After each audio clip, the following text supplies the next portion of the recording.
Kalimalang, Bekasi, bukan hanya dikenal sebagai jalur ramai kendaraan yang tak pernah sepi, tapi juga sebagai tempat berjejeran warung makan yang hidup hingga larut malam. Di antara gemerlap lampu jalanan dan suara bising kendaraan, berdirilah sebuah warung bakso sederhana milik seorang pria parubaya bernama Pak Darto. Warungnya tidak berbeda jauh dengan warung lain di sekitarnya. Kursi plastik berwarna kusam, meja kayu yang sudah mulai menghitam di beberapa sudut, dan etalase kaca berisi mangkuk serta bakso bulat yang mengapung di dalam kuah bening. Namun, ada satu hal yang membuat warung itu berbeda. Selalu ramai, setiap sore hingga malam. Antrian panjang terlihat di depannya. Para pengunjung datang dari berbagai arah. Bahkan ada yang rela menempuh perjalanan jauh hanya untuk semangkuk bakso di warung kecil itu. Orang-orang bilang, bakso buatan Pak Darto punya rasa yang sulit dilupakan, kuahnya gurih, baksonya empuk, dan aromanya selalu menggoda selera. Tak sedikit pelanggan yang menyebutnya bakso paling enak se-Bekasi. Tak ada yang menyangka warung sederhana di pinggir Kalimalang itu akan menjadi pembicaraan hangat di antara warga. Namun, di balik ramainya pelanggan dan manisnya keuntungan, ada cerita yang perlahan mulai berembus. Cerita yang tak semua orang berani membicarakannya keras-keras. Kalimalang, Bekasi, sebuah jalan panjang yang tak pernah tidur. Dari pagi hingga malam, suara kendaraan selalu memadati jalur ini. Klakson beradu, deru mesin truk menderu, dan lampu jalan yang kuning pucat menjadi saksi betapa sibuknya kehidupan. Orang-orang yang melintas di sana, di sepanjang pinggir jalan, berderet warung-warung kecil yang mencoba bertahan hidup di tengah kerasnya persaingan. Ada warung nasi uduk, tenda pecel lele, kopi pinggir jalan, hingga bakso yang menjadi favorit banyak orang. Di salah satu sudut Kalimalang, tepatnya di dekat jembatan kecil yang melintas di atas aliran sungai, berdirilah sebuah warung bakso sederhana. Bangunannya tak besar, hanya berupa tenda terpal biru dengan rangka besi, beberapa kursi plastik yang warnanya sudah pudar, serta meja kayu yang mulai kusam dimakan waktu. Tak ada yang istimewa dari penampilannya, bahkan bisa dibilang kalah jauh dibandingkan warung-warung lain yang tampak lebih rapi dan menarik. Namun, warung itu selalu penuh. Pemiliknya adalah seorang pria paruh baya bernama Pak Darto. Tubuhnya agak tambun, wajahnya bundar dengan garis senyum yang jarang lepas. Ia selalu mengenakan kaos oblong lusuh dengan celemek sederhana. Rambutnya mulai beruban dan peluh tak henti mengucur di dahinya setiap kali mengaduk kuah panas di panci besar. Dengan gerakan lincah, ia menyendok bakso bulat dari panci, menatanya dalam mangkuk, lalu menuangkan kuah bening yang harum semerbak. Aroma kuah kaldu sapi bercampur rempah selalu berhasil menggelitik perut siapapun yang lewat di depan warung. Baksonya satu porsi biasa ya Pak? Seru seorang pengendara ojek online sambil melepas helm. Siap, duduk aja dulu, sebentar lagi matang, jawab Pak Darto dengan senyum ramahnya. Tak butuh waktu lama, semangkuk bakso hangat tersaji. Pembeli itu menyuapkan satu sendok, lalu kepilannya mengangguk-angguk, matanya berbinar. Wah, mantap banget rasanya Pak, kuahnya gurih, nagih banget, gak ada yang bisa ngalahin ini. Ucapan seperti itu bukan sekali dua kali terdengar. Hampir setiap pelanggan memberikan komentar serupa. Ada yang bilang baksonya empuk dan wangi. Ada pula yang mengaku tidak bisa tidur kalau belum makan bakso Pak Darto. Bagi warga sekitar, warung itu sudah jadi tempat nongkrong favorit. Bahkan, beberapa orang dari luar kota rela datang hanya untuk mencicipinya. Padahal, kalau ditarik ke belakang, perjalanan usaha Pak Darto tidak semulus itu. Beberapa tahun lalu, ia hanyalah pedagang kecil yang sering berpindah-pindah tempat. Warungnya pernah buka di pasar, tapi sepi. Pernah juga ia berjualan keliling dengan gerobak, namun hasilnya tak cukup untuk menutupi kebutuhan sehari-hari. Hidupnya pas-pasan, utang pun sempat menumpuk. Banyak tetangga yang mengingat jelas masa-masa sulit Pak Darto. Namun, entah sejak kapan semuanya berubah. Hanya dalam hitungan bulan, warung barunya di pinggir Kalimalang langsung ramai. Dari yang awalnya hanya beberapa pelanggan, kini setiap malam kursinya penuh. Bahkan, terkadang orang harus antre cukup lama untuk mendapatkan tempat duduk. Luar biasa ya, Pak Darto itu, kata Bu Tati, pemilik warung pecel lele tak jauh dari sana, kepada suaminya. Dulu dagang aja susah, sekarang lihat sampai enggondri. Begitu orang-orang, suaminya hanya mendengus, merasa iri, tapi tak bisa berbuat apa-apa. Iya, rezeki orang kita nggak tahu. Tapi one juga, cepat sekali ramainya. Meski ada yang merasa heran, sebagian besar orang memilih menganggap itu sebagai keberuntungan. Toh, makanan enak wajar saja kalau banyak yang suka. Namun, diam-diam bisik-bisik mulai terdengar. Ada yang bilang, kuah bakso Pak Darto punya campuran rahasia. Ada yang berasumsi, ia memakai daging khusus, lebih segar dibandingkan pedagang lain. Ada juga yang bergurau, kalau mungkin Pak Darto pakai bumbu dari dukun, supaya dagangannya laris.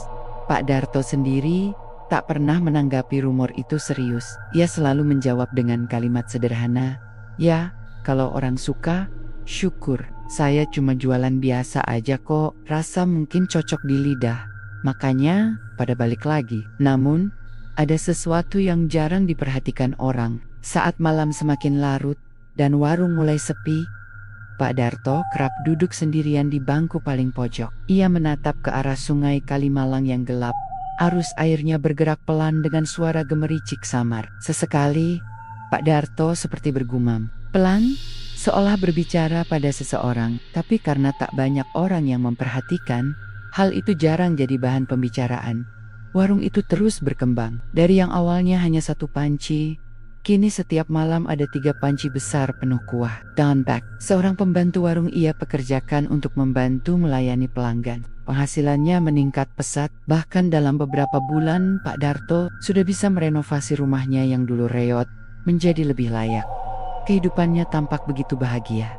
Namun, sesekali ada yang merasa ada yang janggal. Seperti cerita dari Rian, seorang mahasiswa yang sering makan di sana. Malam itu gue makan sendirian, warung udah agak sepi. Di kursi sebelah gue lihat ada orang duduk pakai baju hitam.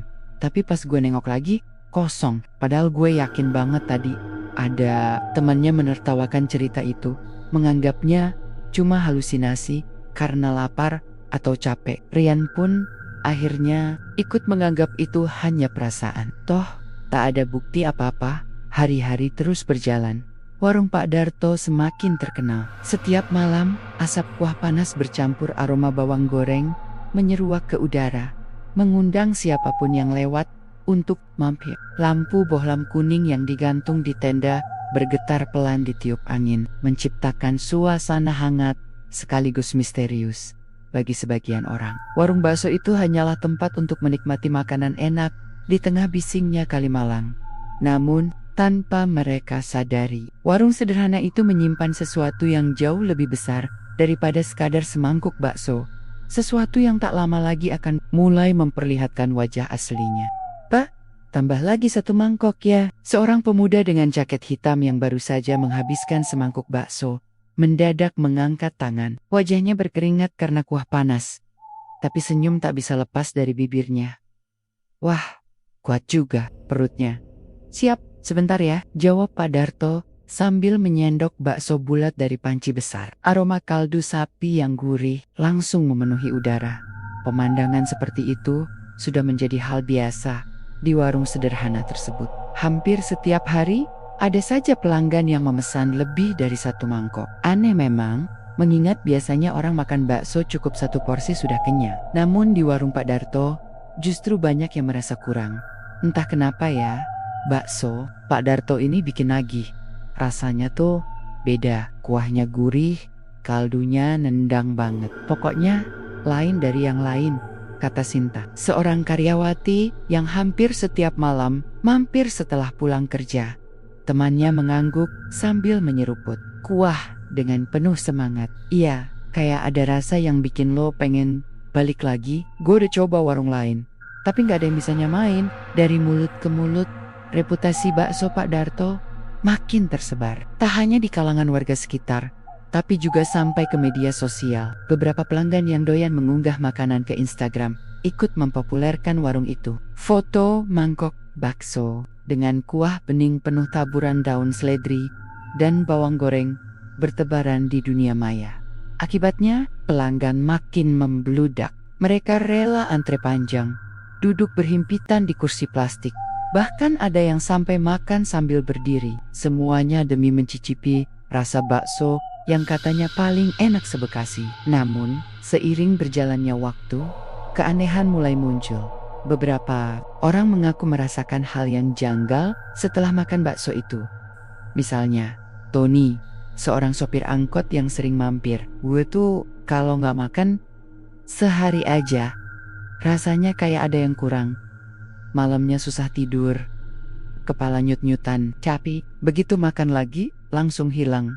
Aneh kan? Pengalaman serupa juga dialami oleh Yuni, seorang ibu rumah tangga. Ia awalnya hanya mencoba sekali, tapi sejak itu, hampir setiap 2 hari sekali ia datang. Rasanya kayak ada yang nyuruh balik lagi. Padahal dompet sering tipis tapi kepikiran. Terus sama bakso itu, sampai anak-anak gue protes karena uang belanja kepake buat makan bakso. Di warung, obrolan-obrolan itu menjadi bahan gurauan. Mereka menyebutnya efek kandu bakso Pak Darto. Namun, ada pula yang mulai resah. Beberapa orang merasa tubuh mereka melemah jika lama tak makan di sana, seperti kehilangan energi. Sementara itu, Pak Darto selalu menanggapi semua dengan senyuman. Waduh, jangan lebay, mungkin karena lidah cocok aja. Kalau enak ya pasti pengen balik lagi. Sama kayak kalau ketemu makanan favorit. Jawaban itu terdengar masuk akal. Tapi tetap saja, semakin hari, semakin banyak yang merasakan hal aneh itu. Suatu malam, warung begitu ramai hingga bangku penuh sesak. Di antara kerumunan pelanggan, ada seorang mahasiswa bernama Bima yang duduk sendirian. Ia sebenarnya bukan penggemar bakso, tapi karena banyak temannya membicarakan warung ini, ia penasaran ingin mencoba. Ketika mangkok bakso diletakkan di depannya, aroma kaldu yang kuat langsung menyeruak ke hidung. Bima menatap mangkok itu sejenak, memperhatikan bulatan bakso yang mengapung di dalam kuah bening yang berkilau tertimpa lampu bohlam. Dengan ragu, ia mengambil sendok, meniup perlahan, lalu menyeruput. Bibirnya otomatis bergerak mengunyah dengan lahap. Rasanya memang luar biasa. Kuahnya begitu kaya rasa, gurih tapi ringan, seolah meninggalkan jejak yang sulit dijelaskan. Di lidah, setiap gigitan bakso pun terasa kenyal namun lembut, membuat gigi tak bosan mengunyah.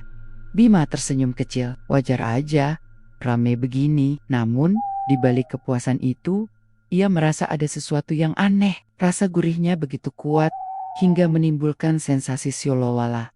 Tubuhnya menghangat, bahkan jantungnya berdegup lebih kencang dari biasanya. Ada semacam getaran halus yang sulit ia pahami ketika ia menoleh ke sekeliling. Ia melihat beberapa pelanggan makan dengan cara yang tak biasa. Ada yang menyuap bakso dengan terburu-buru, seakan tak ingin berhenti.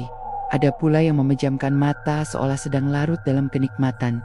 Bima mengernyit, kenapa kayak orang kecanduan ya? Seiring berjalannya waktu, kecanduan bakso itu semakin menjadi buah bibir. Ada yang mengaku bermimpi tentang bakso bulat mengapung dalam mangkok setiap malam. Ada pula yang sampai rela meminjam uang hanya untuk bisa makan di sana. Beberapa tetangga mulai berbisik-bisik, aneh banget ya, dulu sepi, sekarang rame mulu. Rasanya memang enak sih, tapi kok bisa sampai bikin orang kepikiran begitu? Jangan-jangan ada rahasia di baliknya. Rahasia apaan maksud lo? Tanya yang lain. Ya, tahu sendiri kan, Kalimalang itu banyak ceritanya. Ada penunggu sungai katanya. Siapa tahu, bisikan itu membuat suasana sekitar warung menjadi penuh tanda tanya. Meski begitu, tak ada yang benar-benar berani menuduh langsung. Bagaimanapun juga, yang mereka tahu hanyalah fakta, bakso Pak Darto enak, dan warungnya selalu penuh. Pak Darto sendiri tetap terlihat biasa saja. Ia melayani pelanggan dengan ramah, bercanda dengan anak-anak, bahkan sering memberikan bonus kerupuk atau potongan harga untuk pembeli yang datang rombongan. Tidak ada yang bisa melihat adanya tanda-tanda mencurigakan dari dirinya. Namun, setiap malam, Setelah warung tutup, selalu ada kebiasaan aneh yang ia lakukan. Ia akan duduk sendirian di kursi paling pojok, menatap ke arah sungai Kalimalang yang gelap. Beberapa kali terlihat ia membawa plastik berisi sesuatu, lalu berjalan pelan ke arah pinggir jembatan. Bima, yang mulai curiga setelah kunjungannya pertama, suatu malam tanpa sengaja melihat pemandangan itu dari kejauhan. Dari balik pohon, ia melihat Pak Darto berdiri di tepi sungai, seolah berbicara pada seseorang. Tangannya seperti melemparkan sesuatu ke air, lalu menunduk dalam-dalam, seperti sedang menghormati sosok tak terlihat. Bima merinding. Apa yang sebenarnya dilakukan Pak Darto? Esok harinya, warung kembali ramai seperti biasa. Orang-orang tetap datang dengan wajah penuh semangat, seakan tak terjadi apa-apa. Aroma kaldu kembali menyebar, membuat siapapun yang lewat tak kuasa menahan diri. Bagi sebagian orang, bakso itu hanya makanan enak. Tapi bagi yang sudah mulai merasakan efek sampingnya, ada sesuatu yang lain. Rasa itu terlalu membekas, terlalu kuat untuk diabaikan. Dan tanpa mereka sadari, rasa yang begitu nagih itu bukanlah kebetulan semata. Ada harga yang harus dibayar. Untuk setiap mangkok yang mereka nikmati, sebuah harga yang perlahan akan mulai menampakkan wujudnya. Siang itu, suasana di sekitar Kalimalang agak lengang. Matahari terik membuat jalanan berkilau. Sementara beberapa warung kecil tampak setengah sepi, karena kebanyakan orang memilih menunggu sore untuk keluar. Warung bakso Pak Darto pun tutup. Seperti biasa, ia hanya buka menjelang sore sampai malam. Namun, meski warungnya sedang kosong, obrolan tentang dirinya tidak pernah berhenti. Di warung pecel lele milik Bu Tati, dua ibu rumah tangga tengah asyik mengupas bawang sambil bergosip. Loh, sadar nggak? Sejak warung si Darto rame, dagangan gue makin sepi, keluh Bu Tati pada temannya. Iya, sama. Gue juga ngerasain anak-anak muda lebih milih nongkrong di sana. Padahal dulu, nasi uduk gue laku keras tiap malam, sahut Bu Minah, pedagang nasi uduk yang lapaknya tak jauh dari situ. Mereka berdua menghela napas panjang. Bukan sekali dua kali mereka merasa iri melihat kesuksesan mendadak Pak Darto. Gue heran deh tuh. Dulu dia dagang di pasar aja sering rugi. Sekarang bisa laris kayak gini. Nggak masuk akal, kata Bu Tati. Matanya menyipit. Lo nggak dengar gosip ya? Bisik Bu Minah menurunkan suara. Gosip apa? Kata orang. Dia sering kelihatan di pinggir sungai malam-malam, bawa plastik. Entah isi apa. Ada yang bilang dia tuh semacam ngasih makan penunggu Kalimalang. Bu Tati langsung merinding. Ia menoleh ke arah sungai yang mengalir tenang di belakang deretan warung. Dari luar, sungai itu terlihat biasa saja. Hanya air yang terus mengalir di antara beton dan jembatan. Tapi sejak dulu, sungai Kalimalang memang sering dikaitkan dengan cerita mistis. Ya ampun, jangan ngawur loh. Emangnya masih ada orang percaya begituan? Ujar Bu Tati mencoba menepis, meski bulu kuduknya ikut berdiri. Terserah mau percaya atau enggak, tapi coba lo pikir. Masa iya mendadak rame begini tanpa sebab? Lagian, lo nggak lihat sendiri gimana orang-orang jadi kayak candu makan di situ? Aneh banget kan? Bu Tati terdiam. Logika dan rasa irinya saling beradu. Di satu sisi ia ingin menolak gosip itu, tapi di sisi lain, hatinya mulai goyah. Apalagi ia juga sering mendengar pelanggan lain bercerita tentang pengalaman janggal di warung Pak Darto. Sementara itu, di sisi lain, Bima yang semalam melihat Pak Darto berdiri di tepi sungai, tak bisa berhenti memikirkan kejadian itu. Ia merasa ada sesuatu yang ganjil. Masuk akal sih, kalau banyak yang bilang ada penunggu Kalimalang, gumamnya saat berbincang dengan temannya, Arman.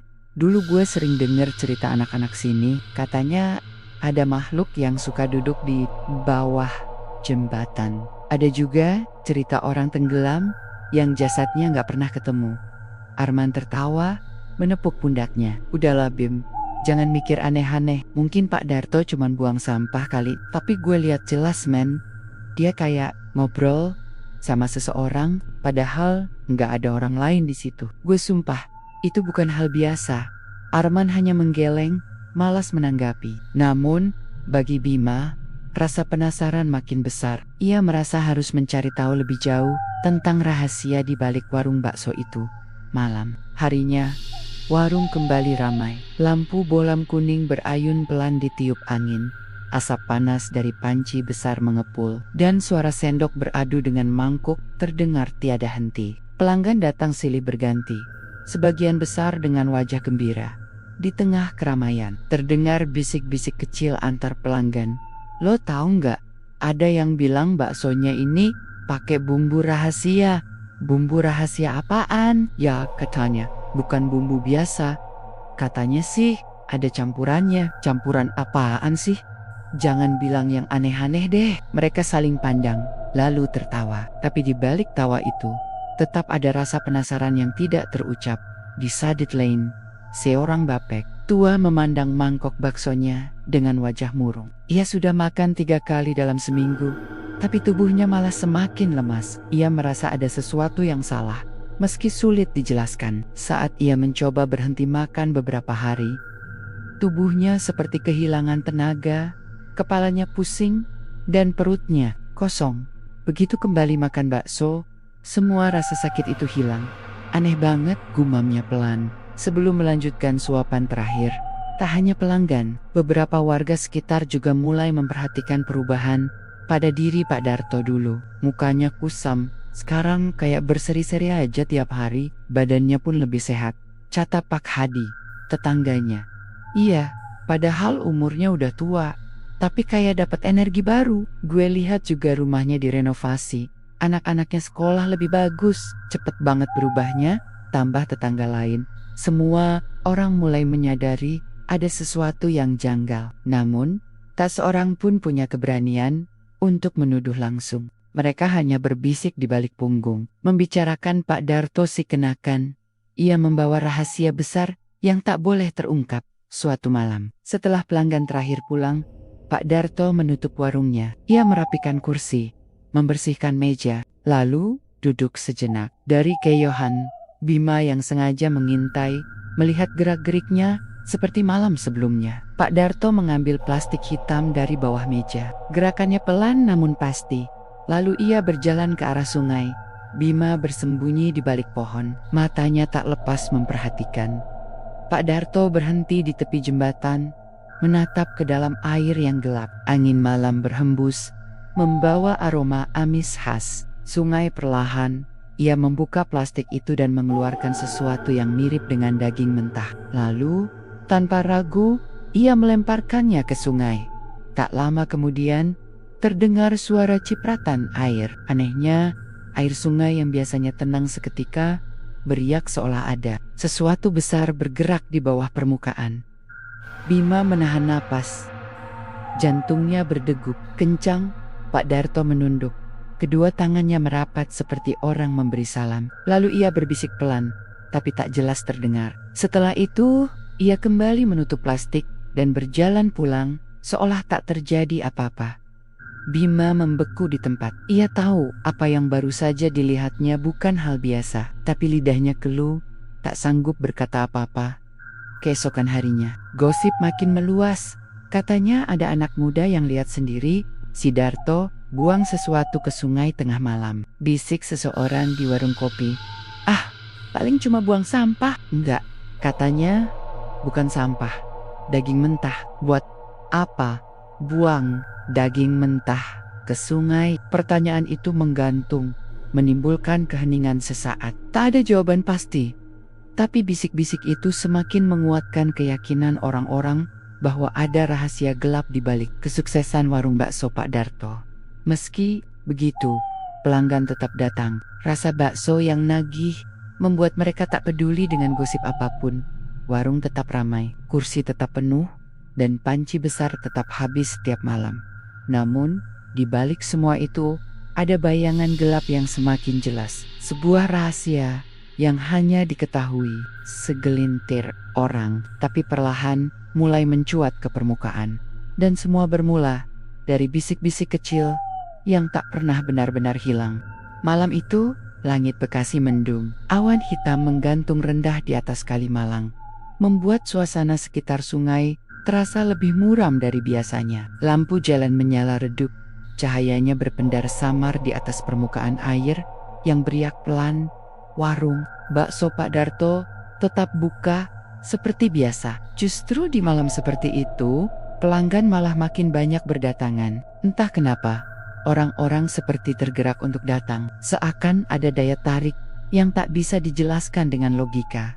Bau kuah kaldu yang gurih bercampur dengan aroma bawang goreng menyeruak ke udara, memikat siapapun yang lewat. Di dalam warung, kursi-kursi kayu terisi penuh. Suara sendok dan mangkuk berdenting, bersahut-sahutan. Semua terlihat normal. Pada awalnya, seorang pemuda bernama Raka duduk sendirian di pojok warung. Ia baru pertama kali mencoba bakso Pak Darto karena mendengar cerita dari teman-temannya. Katanya, sekali makan di sini, pasti ingin balik lagi.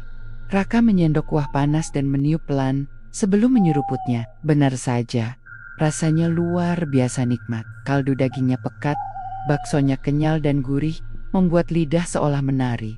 Namun, di tengah keasyikannya makan, pandangannya tiba-tiba terhenti pada kursi kosong di depannya. Kursi itu seperti ditempati seseorang.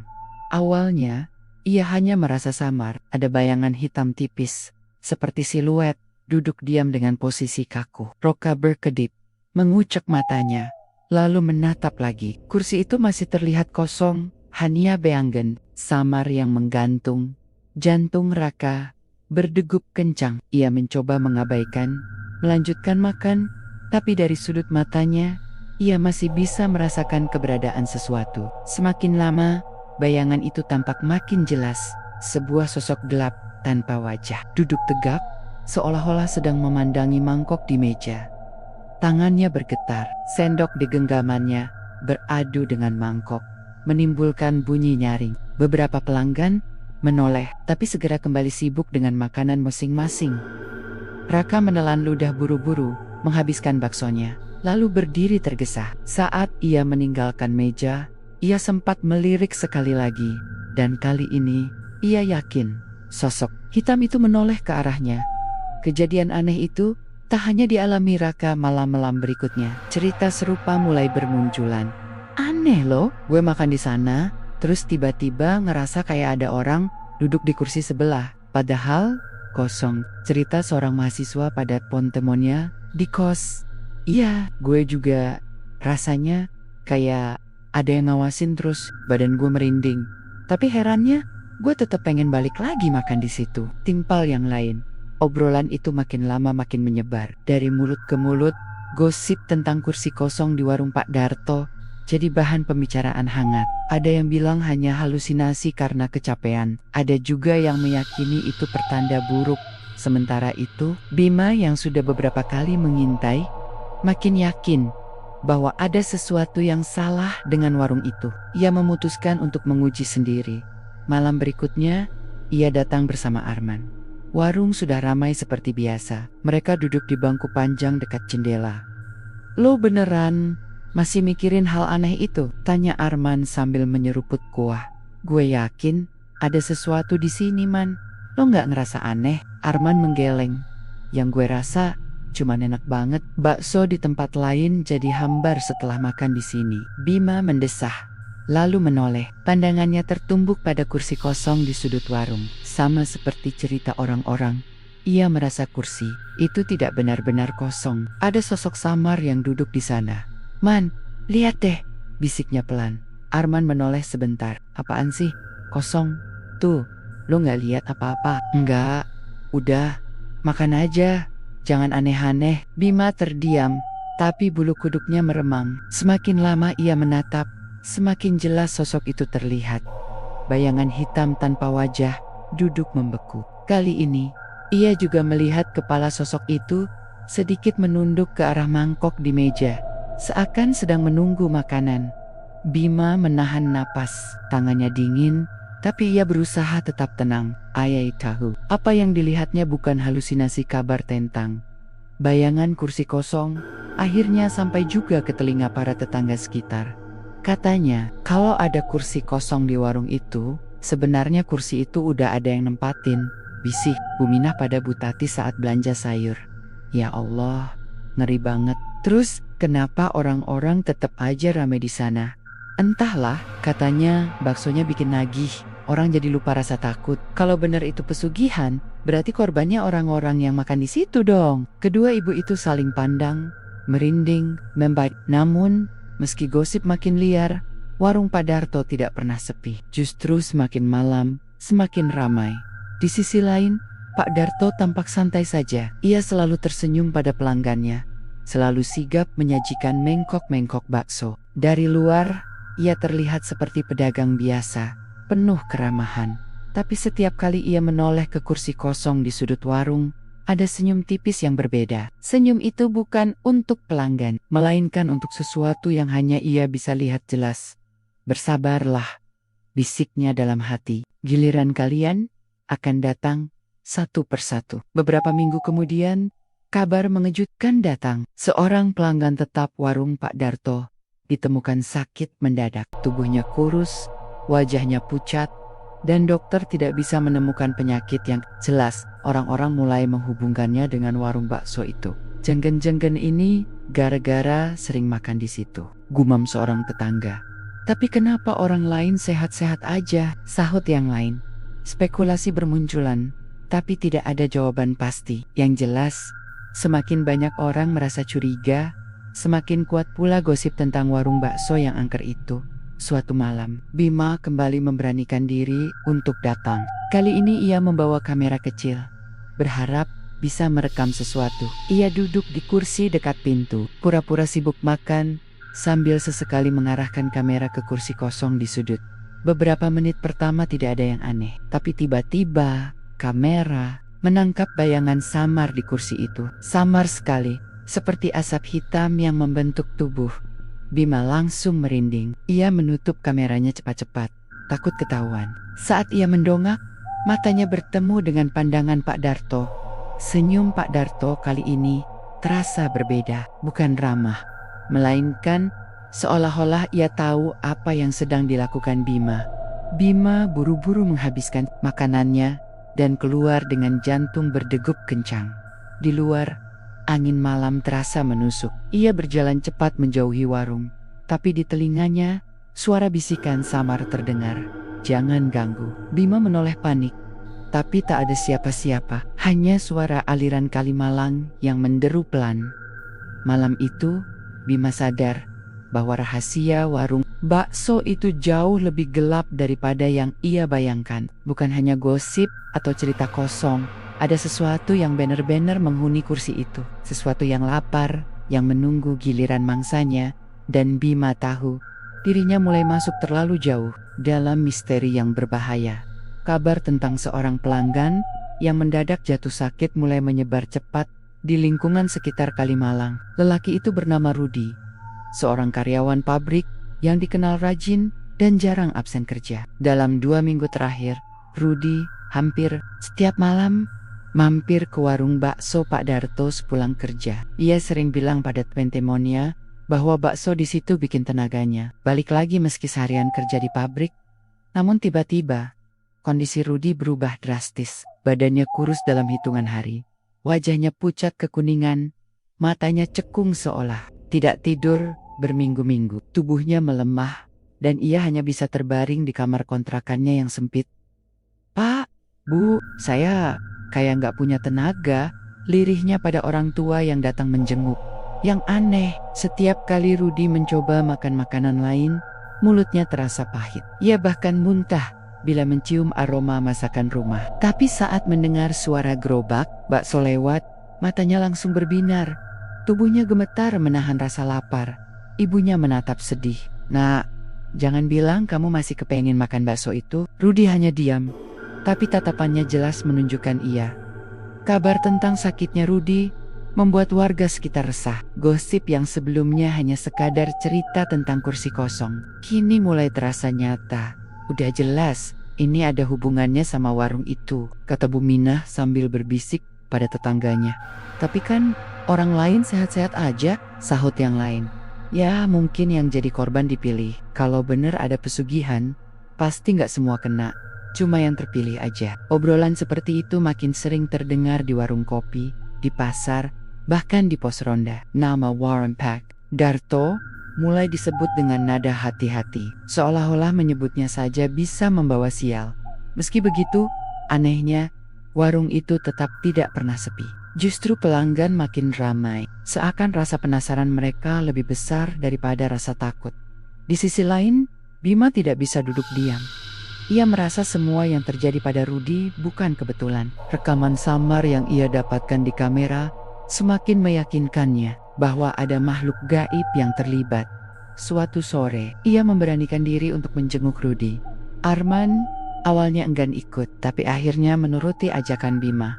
Kontrakan Rudy berada di gang sempit, dindingnya lembab, bau got tercium jelas. Begitu mereka masuk, suasana kamar itu langsung membuat bulu kuduk berdiri. Udara terasa berat, dan cahaya lampu neon 5 watt di lenggit-langget berkelip-kelip redup.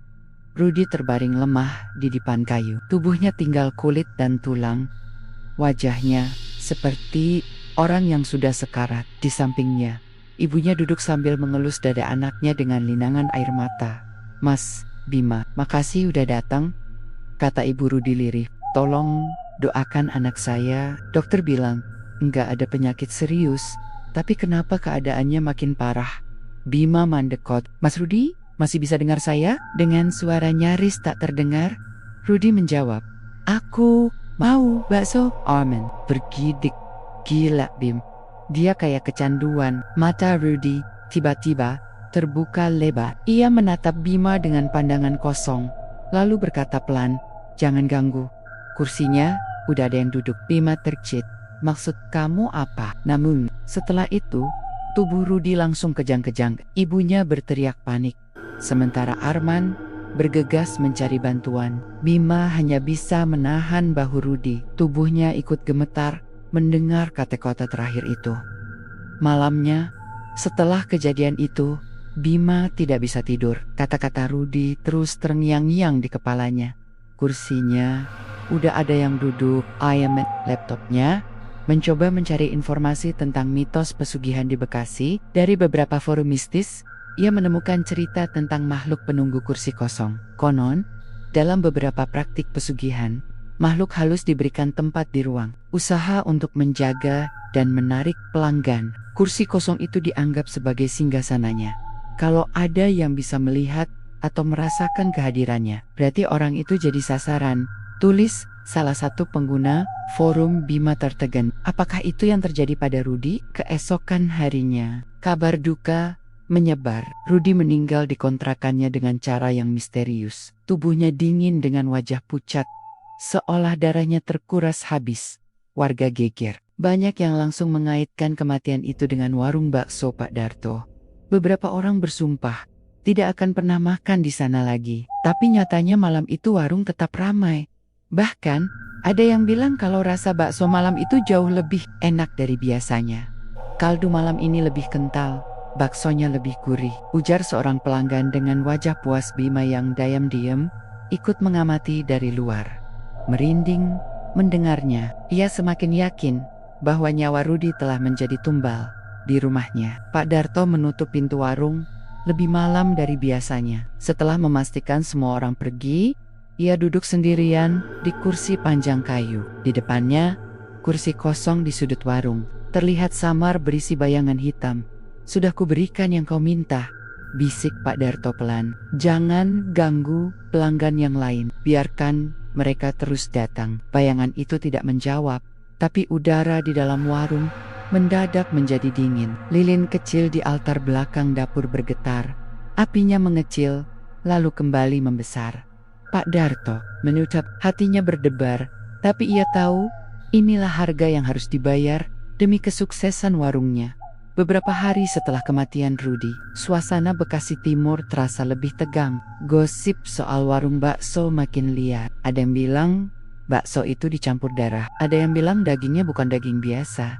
Namun, anehnya, setiap kali ada niat warga untuk melaporkan atau menutup warung itu, selalu ada saja yang membatalkan. Entah karena mendadak sakit eda keperluan lain, atau tiba-tiba merasa takut tanpa alasan. Seolah ada kekuatan yang melindungi Pak Darto dari gangguan luar. Bima yang semakin yakin kalau semua ini bukan kebetulan, mulai bertekad untuk mencari bukti lebih kuat. Ia merasa tidak bisa membiarkan satu persatu orang jatuh menjadi korban. Tapi di balik tekadnya, ia tahu risikonya besar. Seperti yang sudah menimpa Rudy malam itu. Ia menulis di buku catatan kecilnya, jika benar ini pesugihan, maka ada harga yang harus dibayar.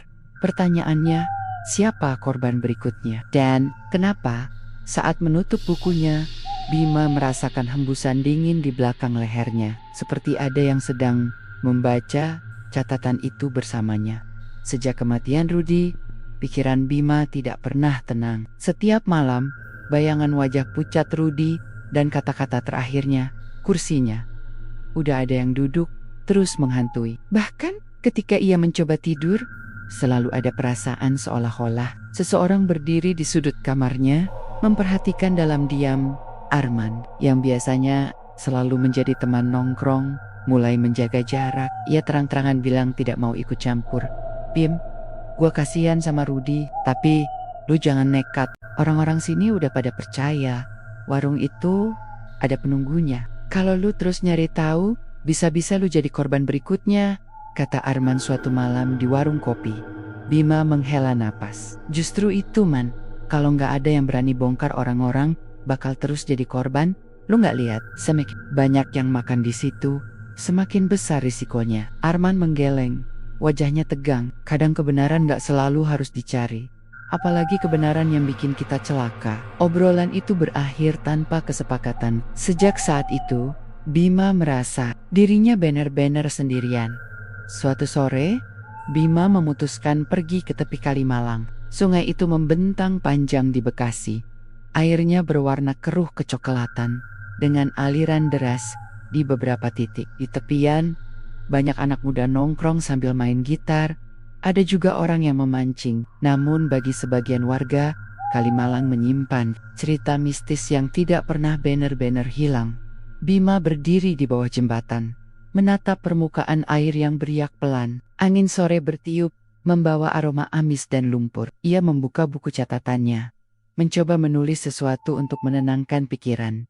Namun tiba-tiba, ia mendengar suara lirih di telinganya.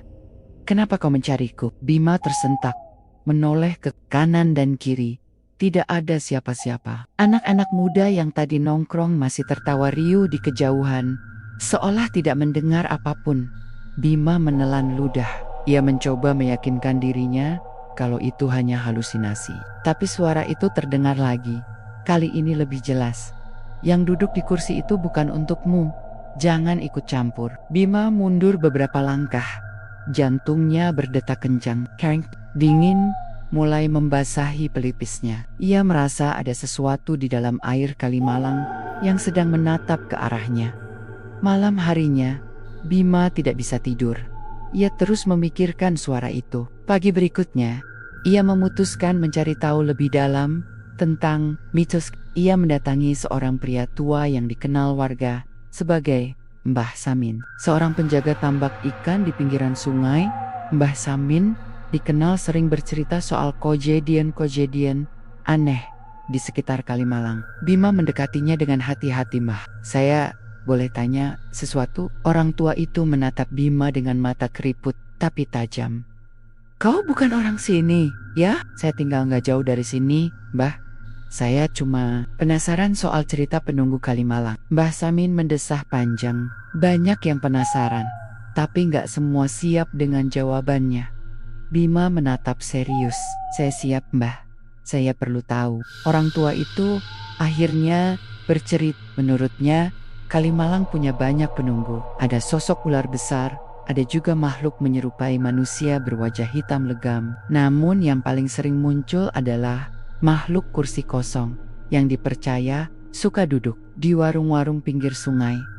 Makhluk itu suka ditawari perjanjian. Kalau ada orang yang berani, ia bisa memberi apa saja, rezeki lengker, dagangan laris, usaha besar, tapi bayarnya nyawa manusia. Biasanya lewat orang-orang yang makan atau berkunjung ke tempat itu, kata Mbah Samin. Pelan Bima bergidik. Jadi kursi kosong itu memang sengaja disediakan buat dia? Mbah Samin mengangguk. Kau pernah lihat kursi kosong yang tak pernah diduduki? Jangan sekali-sekali kau berani duduk di situ. Bisa-bisa rohmu dihisap sampai habis. Cerita itu membuat Bima semakin yakin bahwa warung Pak Darto memang terikat dengan makhluk tersebut. Namun di sisi lain, ia mulai dihantui rasa takut. Suara bisikan di Kalimalang masih jelas terngiang di telinganya. Malam itu, ia memberanikan diri kembali mengintai warung Pak Darto. Dari kejauhan, ia melihat kursi kosong itu lagi. Meski warung penuh pelanggan, kursi itu tetap dibiarkan kosong. Tidak ada yang berani mendudukinya. Seolah-olah secara alami semua orang tahu kursi itu bukan untuk manusia.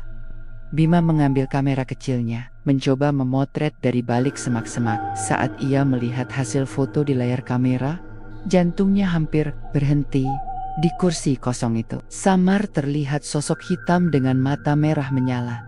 Bima terengah-engah, hampir menjatuhkan kameranya. Saat ia kembali menatap langsung ke arah kursi, kursinya kosong, tak ada siapapun. Namun anehnya, ia merasakan tatapan dingin dari kejauhan, seperti ada yang tahu dirinya sedang mengawasi. Keesokan paginya, kabar buruk kembali terdengar. Pelanggan lain, seorang ibu rumah tangga, jatuh sakit mendadak. Gejalanya mirip dengan Rudi. Tubuh kurus, wajah pucat, dan terus-terusan mengigau tentang bakso. Bima merasa waktunya semakin sempit. Jika dibiarkan, akan ada lebih banyak korban. Ia tahu ia harus melakukan sesuatu. Tapi apa? Melawan makhluk yang bahkan tak bisa disentuh manusia jelas bukan hal mudah. Malam itu, ia kembali ke Kalimalang, duduk sendirian di tepi sungai. Angin dingin berembus kencang, membuat permukaan air berombak. Ia menutup matanya, mencoba menenangkan pikiran. Namun tiba-tiba, suara itu kembali terdengar. Kau terlalu jauh masuk, anak muda. Bima membuka mata, napasnya memburu. Dari keyohan, ia melihat bayangan hitam berdiri di permukaan air Kalimalang. Sosok itu tinggi besar, dengan wajah samar seperti tanpa mata dan mulut. Pergilah sebelum kau jadi tumbal berikutnya. Bima gemetar, tapi ia mencoba memberanikan diri. Kenapa kalian pilih manusia tak bersalah? Kenapa harus mereka? Sosok itu tidak menjawab, hanya tertawa kecil. Suara tawanya menggema di sepanjang sungai. Tawa itu membuat bulu kuduk Bima berdiri, membuat darahnya seperti berhenti mengalir. Dan ketika ia berkedip, sosok itu menghilang, meninggalkan permukaan air yang kembali tenang. Dalam perjalanan pulang, Bima sadar satu hal. Ia tidak bisa melawan makhluk itu sendirian. Ia harus mencari bantuan, entah dari tokoh agama, orang pintar, atau siapapun yang berani menghadapi kegelapan tersebut. Tapi yang lebih mengerikan, ia mulai merasa bahwa sosok itu kini mengikutinya kemanapun ia pergi. Malam itu, saat ia menutup jendela kamarnya, di kaca buram terlihat pantulan samar. Sebuah kursi kosong dengan bayangan hitam duduk di atasnya, menatapnya tanpa wajah. Kabar tentang ibu rumah tangga yang sakit setelah makan di warung Pak Darto cepat menyebar. Warga sekitar mulai gelisah. Tapi anehnya tetap saja, banyak yang datang ke warung itu. Seakan-akan ada magnet tak terlihat yang membuat orang tidak bisa menolak godaan bakso milik Pak Darto. Bima semakin resah. Ia merasa seolah sedang melihat satu persatu orang jatuh ke jurang, tapi tak bisa melakukan apa-apa. Malam-malamnya selalu dihantui mimpi buruk. Suara orang-orang menjerit, kursi kosong yang bergoyang sendiri, dan tawa lirih dari balik Kalimalang. Suatu pagi, ia berusaha mencari Arman. Meski sudah sempat menjauh, Bima tahu sahabatnya itu satu-satunya orang yang bisa dipercaya. Ia menemukan Arman sedang duduk di depan rumah, merokok sambil menatap kosong ke jalan. Man, gue butuh bantuan lu, kata Bima langsung. Arman menghela napas, tak menoleh. Bima, gua udah bilang, gua gak mau ikut campur. Lu pikir gua gak takut? Tiap kali gua lewat warung itu, bulu kuduk gua berdiri. Lu tahu Inggek, sepupu gua juga habis makan di sana. Sekarang sakit, badannya lemes, ngomong, ngelantur, mirip kayak Rudi dulu. Bima kaget. Sepupu lu juga jadi korban makin banyak, man. Kalau kita diam aja, habis semua orang sini. Arman menatap Bima, matanya merah karena kurang tidur. Terus lu mau apa?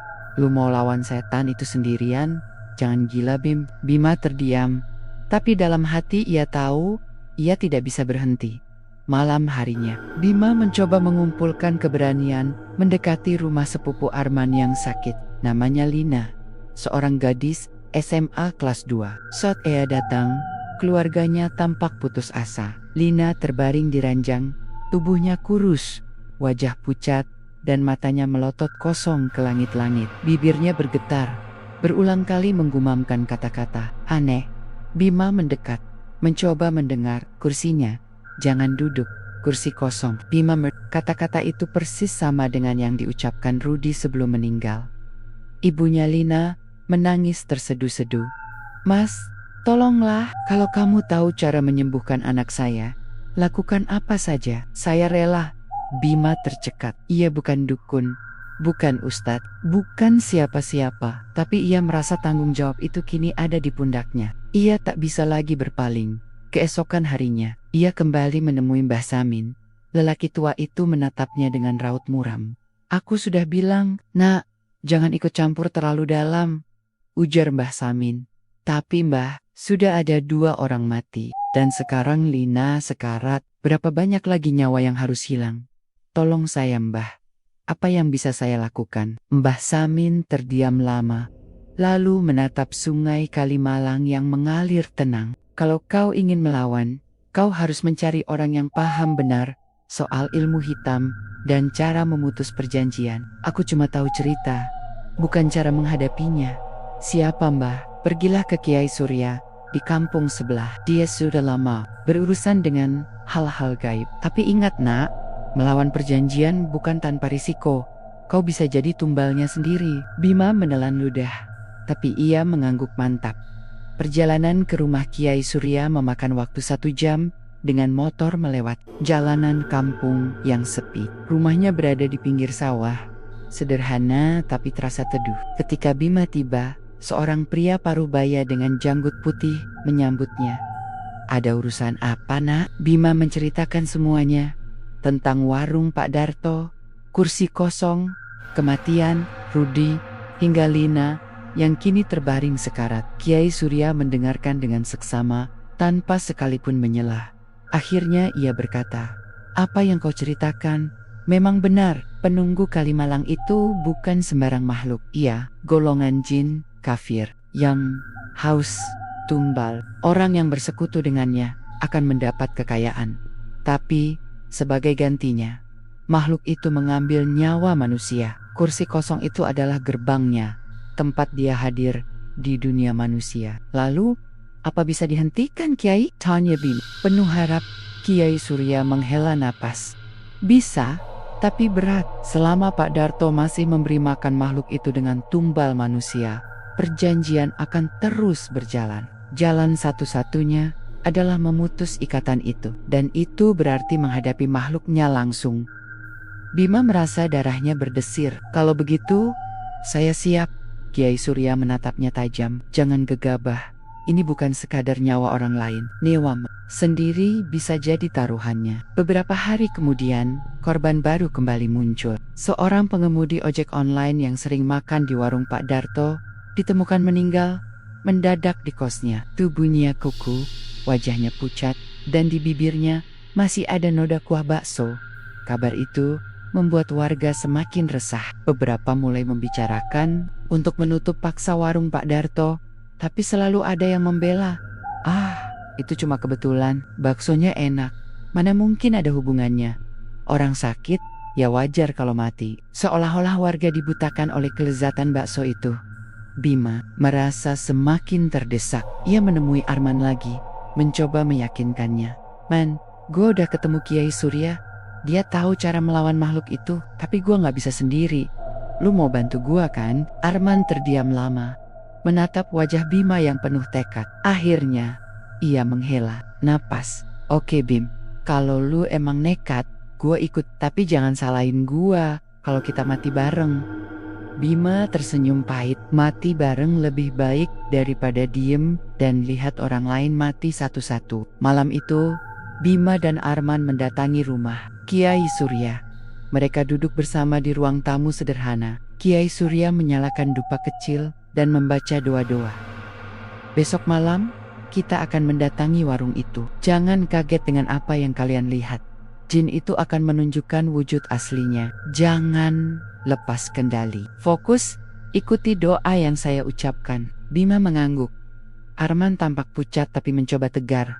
Sebelum mereka pulang, Kiai Surya berkata satu kalimat yang terus terngiang di telinga Bima.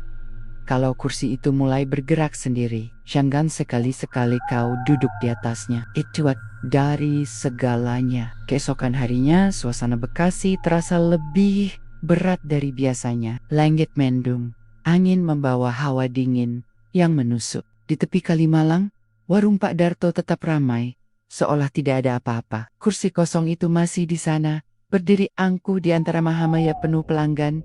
Bima tahu, malam nanti semuanya akan berubah, dan entah kenapa, di dalam hatinya, ia merasa ada satu tumbal baru yang sudah dipilih. Apakah itu Lina? Ataukah dirinya sendiri?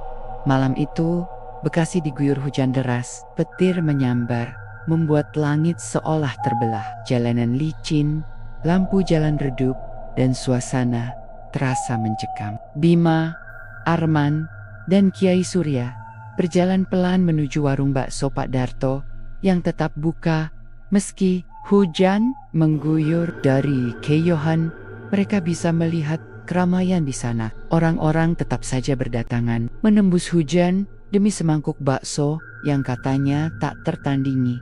Bima merasakan dadanya berdegup kencang. Di satu sisi, ia ingin segera menghentikan semua ini. Di sisi lain, ia dihantui rasa takut tak terkira. Ia tahu malam ini bukan sekadar tentang bakso, kursi kosong, atau Pak Darto. Malam ini adalah tentang hidup dan mati. Saat mereka tiba, warung itu tampak biasa saja. Meja-meja penuh pelanggan, suara sendok beradu dengan mangkok, aroma kuah bakso yang harum memenuhi udara. Tapi di sudut warung, kursi kosong itu tetap ada. Basah kuyup terkena cipratan hujan, namun tak seorang pun berani mendudukinya. Arman berbisik pelan, "Bim, gua gak ngerti kenapa orang-orang ini masih bisa makan dengan lahap, padahal udah banyak yang mati. Kayak mereka gak sadar sama sekali." Kiai Surya menatap kursi kosong itu dengan sorot tajam. Mereka tidak sadar karena sebagian kesadarannya sudah diikat oleh jin itu. Nafsu makan mereka dikendalikan. Itulah kenapa semakin dilarang, semakin banyak yang datang. Bima menghela napas panjang. Jadi malam ini kita bener-bener bakal ngelawan makhluk itu, Kiai. Kiai Surya menutup matanya sebentar, lalu berkata pelan, "Bukan kita yang melawan, dia yang akan datang mencari kita. Tugas kita hanya bertahan." Malam semakin larut, pelanggan satu persatu pergi, hingga warung hampir sepi. Tinggal beberapa orang yang masih makan. Pak Darto berdiri di balik etalase, menatap kursi kosong itu dengan tatapan kosong. Bima memperhatikan wajahnya. Ada lingkar hitam di bawah mata, wajah pucat, dan bibir kering. Tiba-tiba, angin kencang bertiup dari arah Kalimalang. Lampu warung berkedip-kedip, mangkok-mangkok di meja bergetar. Lalu diam, para pelanggan terhenti, menatap sekeliling dengan bingung. Kiai Surya berbisik cepat, "Saatnya, jangan pisah dari saya." Perlahan, kursi kosong itu bergerak, kakinya menyeret lantai, menimbulkan suara gesekan yang nyaring. Semua mata tertuju ke daunnya. Pelanggan yang masih tersisa buru-buru pergi terberit-berit, meninggalkan warung yang kini hanya dihuni Bima, Arman, Kiai Surya, dan Pak Darto. Bima merasakan bulu kuduknya berdiri. Kursi itu berputar perlahan, seolah menunggu seseorang duduk. Dari arah Kalimalang terdengar suara air bergemuruh. Padahal hujan sudah mulai reda. Tiba-tiba, suara tawa lirih terdengar, sangat dekat, namun tak terlihat siapa pemiliknya. Suara itu seperti bercampur antara laki-laki dan perempuan, berat dan ringan sekaligus. "Hahaha, akhirnya ada yang berani menantangku." Bima dan Arman refleks mundur, sementara Kiai Surya tetap berdiri tegak sambil merapal doa. Pak Darto mendadak menghantam meja dengan keras. Matanya melotot, wajahnya berubah beringas. "Jangan ganggu, ini warungku. Semua ini hasil kerja keras gue. Kalian gak ngerti?" "Ya." Arman maju satu langkah, Kerja keras apa tuh? Lu ngasih makan setan, ngorbanin nyawa orang. Itu namanya bukan kerja keras, itu pesugihan. Pak Darto menggeram. Mereka cuma tumbal, 1-2 nyawa, nggak ada artinya dibanding keberhasilan. Lu pikir gue bisa nyekolahin anak, bangun rumah, kalau nggak begini? Bima menahan emosi. Tapi tumbal berikutnya siapa? Tuh, lu mau biarin Lina mati, atau gua yang lu seret jadi korban berikutnya? Wajah Pak Darto bergetar, seolah ada pertarungan batin. Tapi kemudian tubuhnya menegang. Dari mulutnya keluar suara lain. Bukan suaranya sendiri, melainkan suara serak yang membuat ruangan terasa dingin. Kalian terlalu jauh mencampuri urusan kami. Tiba-tiba lampu padam, jalop, total, hanya cahaya petir yang sesekali menerangi warung. Saat kilat menyambar, Bima melihat sesosok hitam besar duduk di kursi kosong itu. Tubuhnya tinggi menjulang, wajahnya kabur, hanya mata merah menyala menatap mereka. Arman menjerit pelan, hampir jatuh. Bima merasakan lututnya lemas. Tapi Kiai Surya segera menancapkan tongkat kayu kecil di lantai, lalu menyalakan dupa. Cahaya merah keemasan muncul, membuat bayangan makhluk itu terlihat jelas. Makhluk itu tersenyum, memperlihatkan jiji-jiji panjang runcing. Siapa yang berani menentang perjanjian? Kiai Surya melangkah maju. Aku Surya, atas nama Allah, aku menolak perjanjian ini. Kembalilah ke tempat asalmu. Jangan lagi mengambil tumbal dari manusia. Makhluk itu tertawa terbahak-bahak. Suaranya menggema sampai keluar warung. Berani sekali kau, orang tua. Aku sudah diberi makan. Aku sudah diberi tempat. Kalian tak bisa menghentikanku kecuali dengan tumbal baru. Arman gemetar. Bim, jangan bilang tumbal baru itu. Bima menoleh cepat. Wajahnya tegang. Jangan ngomong sembarangan, Man. Tapi tiba-tiba kursi itu berderit keras. Makhluk itu menatap lurus ke arah Bima, lalu ke arah Arman. Salah satu dari kalian akan duduk di sini malam ini. Jantung Bima hampir copot. Ia tahu ini ujian. Kalau salah satu dari mereka terduduk di kursi itu, tamatlah sudah. Kiai Surya terus merapal doa, keringat bercucuran di wajahnya. Dupa yang dibakar berasap pekat, membuat udara semakin berat. Suara makhluk itu melengking, membuat telinga berdenging. Pak Darto menjerit, tubuhnya bergetar hebat. Jangan ambil mereka. Ambil aku saja. Jangan. Seketika tubuh Pak Darto terhempas ke kursi kosong itu. Ia terduduk dengan paksa, seolah ada kekuatan tak kasat mata yang menekannya. Dalam sekejap, wajahnya berubah mengerikan. Mulutnya terbuka lebar, matanya melotot, tubuhnya menggeliat seperti dibakar. Bima berteriak, Pak Darto! Tapi terlambat. Tubuh Pak Darto mendadak kaku, lalu roboh ke lantai. Matanya kosong, darah menetes dari mulutnya. Makhluk itu berdiri tegak, semakin besar, tubuhnya hampir memenuhi warung. Ia menoleh ke arah Bima, seolah berkata bahwa permainan belum selesai. Kiai Surya menancapkan tongkatnya lebih dalam ke lantai, lalu berteriak dengan suara lantang, demi asma Allah, aku perintahkan kau kembali ke asalmu. Kau tak berhak lagi menuntut tumbal di sini. Makhluk itu menjerit panjang. Suara menggelegar seperti ribuan orang berteriak bersamaan. Kursi kosong itu bergetar, lalu terbalik sendiri. Api dupa semakin membesar, lalu padam dalam kegelapan. Suara itu perlahan menghilang, meninggalkan hanya suara hujan rintik-rintik di luar. Saat lampu kembali menyala, warung itu berantakan. Kursi-kursi terbalik, mangkok pecah, dan Pak Darto terbujur kaku di lantai. Bima terengah-engah. Arman terduduk di lantai sambil menutup wajahnya. Kiai Surya tampak kelelahan, tapi matanya tetap waspada. Belum selesai, katanya lirih. Ini baru awal. Malam ini kita selamat. Tapi jin itu belum benar-benar pergi. Dia hanya kehilangan tuannya. Sekarang dia akan mencari jalan baru. Bima menelan ludah. Jika Pak Darto sudah mati, berarti perjanjian memang terputus. Tapi apakah itu berarti mereka benar-benar bebas? Atau justru jin itu akan mencari pengganti tumbal baru yang lebih dekat? Hujan sudah berhenti. Bau tanah basah bercampur amis darah Pak Darto memenuhi udara. Warung bakso itu kini sepi. Hanya suara gemericik air hujan menetes dari atap seng yang bocor. Tubuh Pak Darto tergeletak kaku di lantai. Matanya terbuka lebar, tampak bibirnya menghitam, seolah direnggut sesuatu yang bukan dari dunia ini. Bima menatap mayat itu dengan dada sesak. Ia merasa lega, karena ancaman kursi kosong sudah berakhir, tapi juga dihantui ketakutan yang jauh lebih besar. Wajah Kiai Surya yang masih pucat menandakan satu hal, semua ini belum selesai. Kiai Surya menutup mata Pak Darto dengan kain lusuh. Suaranya lirih tapi penuh tekanan. Dia sudah jadi tumbal terakhir. Tapi jin itu belum kembali ke asalnya. Dia hanya terlepas dari ikatan. Sekarang, dia bebas. Arman menelan ludah. Wajahnya pucat pasi. Maksudnya, sekarang, makhluk itu bisa ngelakuin apa aja?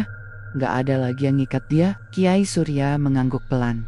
Dan itu jauh lebih berbahaya. Dia akan mencari inang baru. Atau menuntut balas pada orang-orang yang mengganggu perjanjiannya. Tatapan Kiai Surya beralih ke Bima. Dan kau, Nak Bima, kau sudah menantangnya secara langsung. Dia tidak akan diam. Dalam perjalanan pulang, suasana Bekasi terasa berbeda. Jalanan basah memantulkan cahaya lampu jalan, tapi setiap sudut terasa sepi, terlalu sepi. Angin malam berhembus dingin, membawa aroma anyir yang menusuk hidung.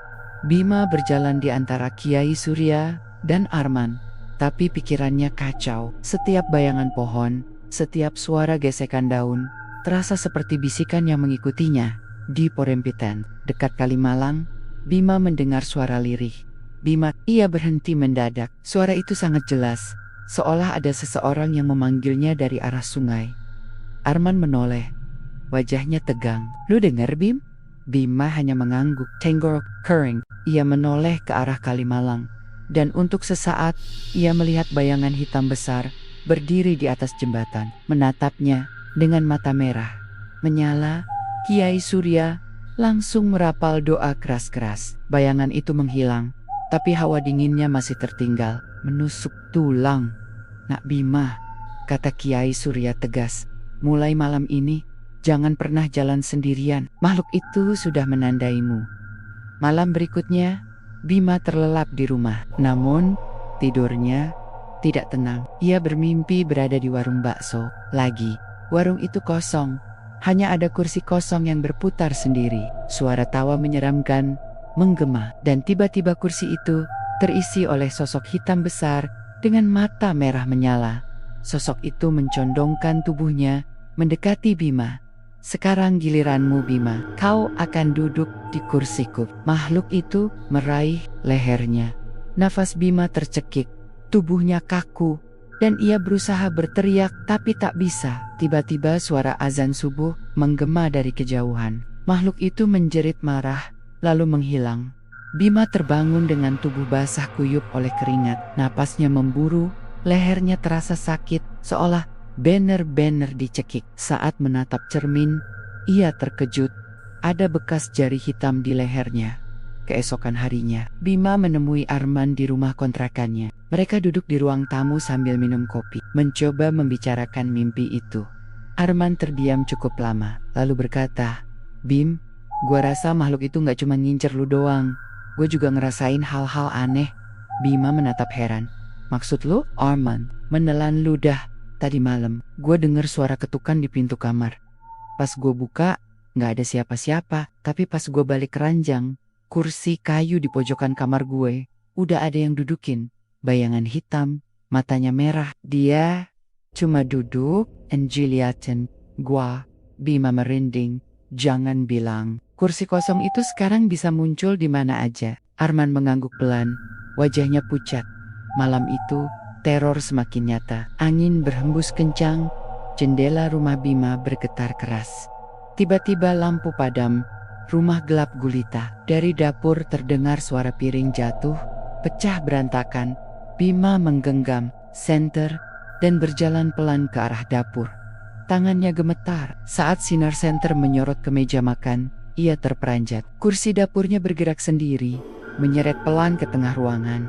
Suara itu datang lagi, berat dan menghantui. Duduklah Bima, duduk di kursiku. Senter di tangannya bergetar. Nafasnya tercekat. Ia ingin berteriak, tapi suaranya hilang. Tiba-tiba pintu rumah terbuka keras. Arman masuk dengan wajah panik. "Bima, jangan liatin kursi itu!" Seipek keluar. Bima tersadar. Mereka berlari keluar rumah, meninggalkan kursi yang masih bergerak sendiri. Dari dalam terdengar suara tawa mengerikan, menembus sampai ke jalan. Keesokan paginya, mereka kembali menemui Kiai Surya. Bima menceritakan semua kejadian dengan detail, termasuk bekas jari di lehernya. Kiai Surya mendengarkan dengan wajah tegang. "Benar, dugaan saya," ucapnya. "Jin itu sekarang tidak lagi terikat pada warung bakso atau Kalimalang. Dia bebas. Kursi itu hanyalah medianya untuk menandai korban. Dan kalian berdua sudah jadi target utamanya." Arman bersuara lirih. "Terus, kita harus gimana, Kiai?" Kiai Surya menarik napas panjang.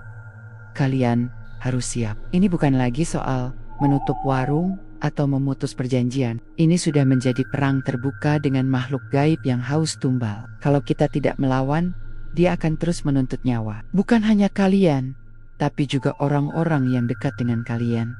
Bima terdiam. Bayangan wajah ibunya, adiknya, dan Lina langsung terlintas di kepalanya. Ia tak sanggup membayangkan mereka jadi korban. "Apa yang harus kita lakukan, Kiai?" tanyanya dengan suara bergetar. Kiai Surya menatap mereka dengan sorot tegas. "Kita harus memancing makhluk itu keluar. Tapi itu berarti salah satu dari kalian harus jadi umpan." Ucapan itu membuat suasana hening. Bima dan Arman saling berpandangan. Wajah mereka sama-sama tegang. Arman menggertakkan giginya. "Kalau begitu, biar gua aja yang jadi umpan. Makhluk itu udah muncul di kamar gua. Lagian gua nggak punya siapa-siapa lagi yang harus gua lindungi." Bima langsung menolak. "Enggak, Mar, lu bisa mati kalau jadi umpan.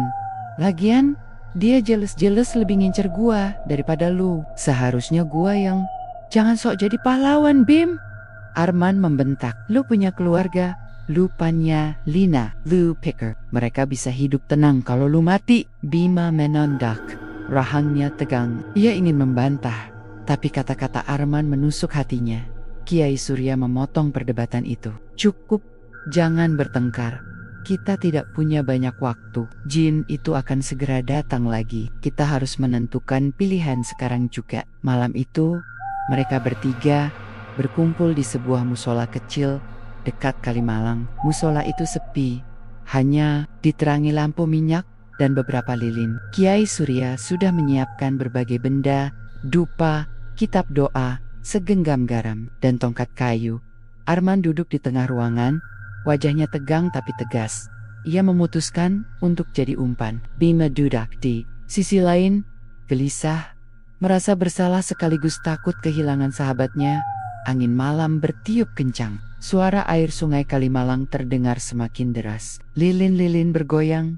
Tiba-tiba, kursi kosong itu muncul di tengah musola. Tidak ada yang membawanya. Kursi itu hanya ada, begitu saja, seolah muncul dari udara. Suara tawa itu kembali terdengar. "Hahaha, akhirnya kalian menyerahkan diri." Bayangan hitam besar muncul, duduk di kursi itu. Matanya merah menyala, menatap Arman. Bima berteriak, "Jangan sentuh dia! Ambil gua aja, bangsat!" Makhluk itu hanya menyeringai. "Tenang saja, kalian berdua akan merasakannya." Satu persatu, lilin padam. Musola gelap total. Hanya doa Kiai Surya yang bergema, bercampur dengan jeritan angin malam, dan di tengah kegelapan itu, pertarungan sebenarnya baru dimulai. Musola kecil itu terasa seperti ruang asing. Dinding-dindingnya yang biasanya menenangkan, kini justru menekan dada. Lilin-lilin yang sempat menyala padam dengan sendirinya, meninggalkan kegelapan pekat. Hanya suara deras sungai Kalimalang dari kejauhan yang terdengar, berpadu dengan desir angin yang seolah membawa bisikan. Di tengah ruangan, kursi kosong itu berdiri angkuh. Makhluk hitam dengan tubuh besar dan mata merah duduk di atasnya, menatap mereka dengan tatapan penuh kebencian. Bau amis bercampur belerang memenuhi ruangan. Kiai Surya memulai doa keras-keras. Suaranya bergetar, tapi penuh keyakinan. "Bismillahi, tawakkaltu 'alallah, la haula wala quwata illa billah." Bayangan itu meringis, Suara tawanya meledak, keras, hingga jendela mushola bergetar. Kalian pikir doa bisa mengusirku? Aku sudah mencicipi banyak jiwa di tempat ini. Aku sudah diberi tempat, dihormati dengan tumbal. Sekarang, aku yang berkuasa. Tiba-tiba, kursi itu bergerak sendiri, melayang beberapa senti dari lantai. Angin kencang berputar di dalam mushola. Kitab doa di tangan Kiai Surya hampir terlepas. Sementara lilin-lilin padam seketika. Arman yang duduk di tengah ruangan mulai terisap oleh kekuatan tak terlihat. Tubuhnya terangkat, wajahnya memucat, matanya terbalik. Ia menjerit kesakitan. Bima berlari, berusaha meraih sahabatnya. Arman, bertahan, jangan nyerah. Makhluk itu menyeringai, menatap Bima. Giliranmu sebentar lagi. Kursi ini haus darahmu, Bima. Tiba-tiba, kursi kosong lain muncul di pojok musola. Seolah memanggil, kursi itu berderit, menunggu seseorang untuk duduk. Kiai Surya menancapkan tongkat kayu ke lantai musola, lalu mulai membakar dupa dan menaburkan garam di sekeliling. Makhluk terkutuk, dengan nama Allah yang Maha Kuasa, aku usir kau kembali ke asalmu. Bayangan hitam itu mengerang marah, tubuhnya membesar, hingga hampir memenuhi seluruh ruangan. Suaranya bergemuruh. Kalian tidak bisa mengusirku. Aku bukan sekadar jin biasa. Aku adalah penunggu yang diberi tempat di Beri Tumble. Aku, Bagyon. Dari tanah ini, lantai musola bergetar hebat, plafon retak, serpihan debu jatuh. Arman masih berteriak kesakitan. Tubuhnya terangkat lebih tinggi. Urat-urat di lehernya menegang, wajahnya pucat. Bima panik. Ia menoleh ke Kiai Surya. Kiai, dia nggak kuat, Arman bisa mati. Kiai Surya tak berhenti berdoa. Keringat bercucuran di wajahnya. Bima, dengar aku. Satu-satunya cara menghentikan makhluk ini adalah dengan mengikatnya lagi. Harus ada pengganti tumbal yang duduk di kursinya. Kata-kata itu membuat Bima tercekat. Ia menatap kursi kosong yang terus berderit, seolah menuntut. Harus ada yang duduk di situ. Arman menjerit semakin keras, matanya kini memerah, darah menetes dari hidungnya. Bima, jangan lakukan itu. Biar gua aja yang... Bima gelisah, dadanya sesak. Jika ia duduk di kursi itu, kemungkinan besar nyawanya akan jadi tebusan. Tapi jika ia tidak melakukannya, Arman bisa mati seketika. Makhluk itu tertawa semakin keras. Ya, benar. Duduklah, Bima, jadilah tumbalku. Kalau tidak, aku akan merenggut sahabatmu, keluargamu, dan semua orang yang kau cintai. Bima gemetar. Ia menatap Arman, sahabat yang sudah seperti saudara sendiri. Ia menatap Kiai Surya, yang masih bertahan dengan doa, meski tubuh renta itu sudah gemetar hebat. Akhirnya, Bima mengambil keputusan. Ia melangkah mendekati kursi kosong itu. Kalau ini satu-satunya cara, gua yang bakal Tapi tepat saat Bima hendak mendekati kursi itu, Arman menjerit keras. Dengan tenaga yang entah dari mana, ia melepaskan diri dari ikatan tak terlihat dan mendorong Bima sekuat tenaga. Enggak, Bim, lu nggak akan mati buat gua. Arman lalu berlari dan langsung duduk di kursi kosong itu. Sepersekian detik kemudian, tubuhnya menegang. Kursi itu bergetar hebat. Suara kayunya memekik, mata Arman melotot, mulutnya menjerit.